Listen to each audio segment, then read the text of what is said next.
Assalamualaikum warahmatullahi wabarakatuh. Hari ini saya ingin mengumpulkan tugas saya berupa esai yang akan saya sempurnakan di PPT untuk tugas mata kuliah pembangunan dunia berkelanjutan yang diampu oleh Ibu Sari Mulyani.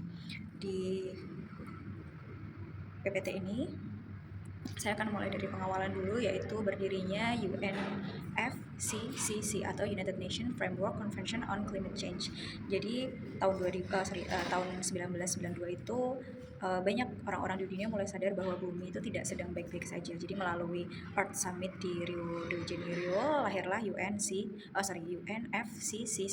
Jadi ini adalah payung besar kerjasama secara global untuk menghadapi perubahan iklim yang terjadi. Nah, 2 dekade kemudian setelah sederet pertemuan dan juga beberapa permasalahan, jadi beberapa negara sepakat di Paris di tahun 2015 dan akhirnya membentuk kesepakatan yang dinamakan Paris Agreement. Jadi ini tuh sebenarnya bukan sekedar perjanjian, tapi ini dimaksudkan sebagai simbol bahwa hampir seluruh negara di bumi itu pasti akan sepakat tentang satu hal, yaitu bahwa masa depan manusia dan alam itu tidak bisa dipisahkan. Makanya harus ada keseimbangan yang terjadi antara manusia dan juga alam. Tujuannya juga jelas tujuan dari Paris Agreement sendiri ini itu juga jelas bahwa di sini mereka menahan kenaikan suhu bumi. Jadi jangan sampai lebih dari 2 derajat Celcius dari apa yang sudah diinformasikan di Paris Agreement sebelumnya. Jadi ini juga bisa memperkuat ketahanan negara terhadap dampak perubahan iklim, juga bisa memastikan pendanaan hijau mengalir dari negara maju ke negara berkembang. Tapi ternyata setelah 1 dekade perjalanan, setelah beberapa hal yang terjadi, muncul pertanyaan juga yang tidak bisa dihindari. Jadi kayak kenapa janji-janji yang sebesar Paris Agreement ini nggak bisa terasa, bahkan hasilnya itu nggak bisa terlalu nyata untuk perubahan seluruh dunia. Kenapa hanya terjadi di negara-negara besar aja. Nah, jadi di sini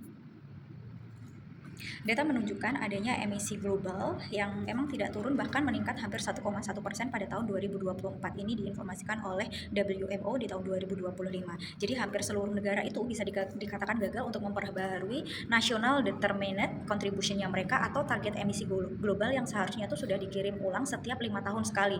Ini diambil dari Geonews tahun 2025. Jadi lebih dari sepertiga target yang sudah diserahkan ini tidak ada ukuran yang jelas dan dampaknya itu juga tidak ada.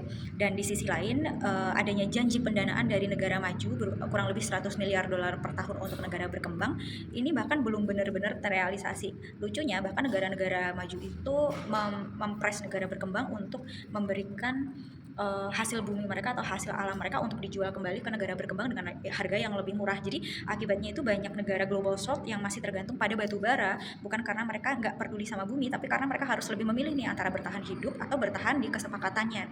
Nah, di sisi lain, Green Politik juga melihat semua ini tuh bukan sekedar dari kegagalan teknis aja, tapi juga ada kegagalan yang memang tersistemik seperti yang saya informasi tadi. Ada cara-cara negara maju yang menekan negara berkembang. Jadi dari cara dunia memandang kekuasaan, ekonomi, dan juga alam, politik hijau sendiri ini lebih ke arah krisis iklim yang bukan hanya soal polusi, tapi juga ketimpangan kekuasaan secara global aja.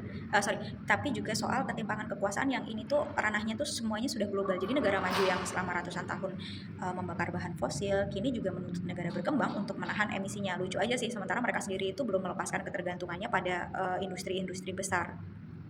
Nah, dari situ muncul istilah eko-imperialisme ketika kepedulian terhadap lingkungan dijadikan alat diplomasi dan mempengaruhi ekonomi dunia.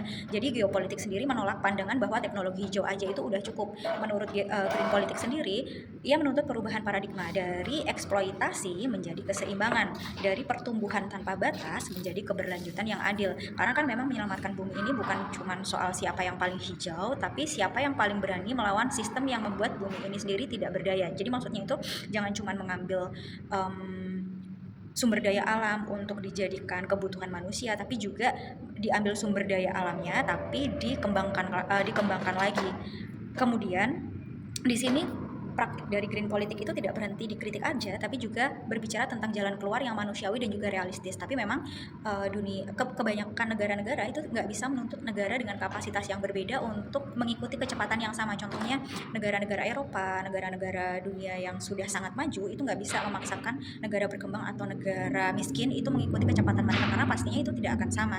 Nah, di sini banyak negara yang memastikan harusnya tidak ada yang tertinggal dan semuanya itu sama-sama saja. Tapi masalahnya di sini negara maju juga terhimpit dengan kebutuhan mereka di negara mereka sendiri. Jadi negara maju yang seharusnya menepati janji tapi jadi tidak menepati janji. Ini bukan hanya soal sekedar dana tapi juga transfer teknologi yang harusnya terbuka dan juga adil. Masalahnya negara berkembang tuh juga harus mulai menata sendiri, menata ulang arah pembangunannya, beralih dari ketergantungan bahan bakar fosil menuju basis yang lebih hijau dan lokal yang mandiri juga. Tapi masalahnya kan apa yang dimaksud mentransfer dari bahan bakar fosil ke yang lebih hijau itu ada yang harus dipertanyakan.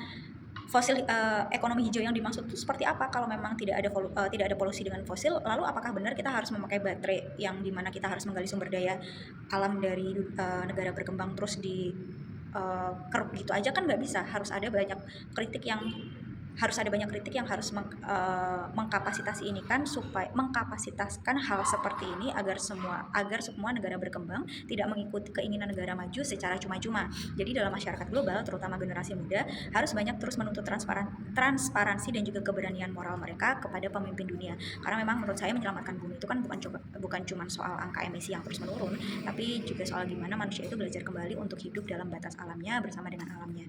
Jadi Paris Agreement kemarin memang lahir dari niat baik, tapi karena niat baik yang tanpa terarah, cuman keadilan yang digembor-gemborkan aja, jadinya cuma janji-janji kosong aja. Jadi kalau misalkan mau semua negara dan dunia ini punya masa depan yang hijau, jadi politik pun harus juga belajar jadi lebih hijau juga, jadi memikirkan tentang alam dan juga kesadaran di mana alam itu juga membutuhkan bantuan dari manusia. Jadi intinya di sini bukan cuma sekedar warna, tapi juga hati manusia dan juga tindakan manusia yang lebih genuine untuk alam kembali. Mungkin seperti itu dari saya. Terima kasih sebelumnya, mohon maaf atas keterbatasan yang saya lakukan. Sampai ketemu lagi. Wassalamualaikum warahmatullahi wabarakatuh.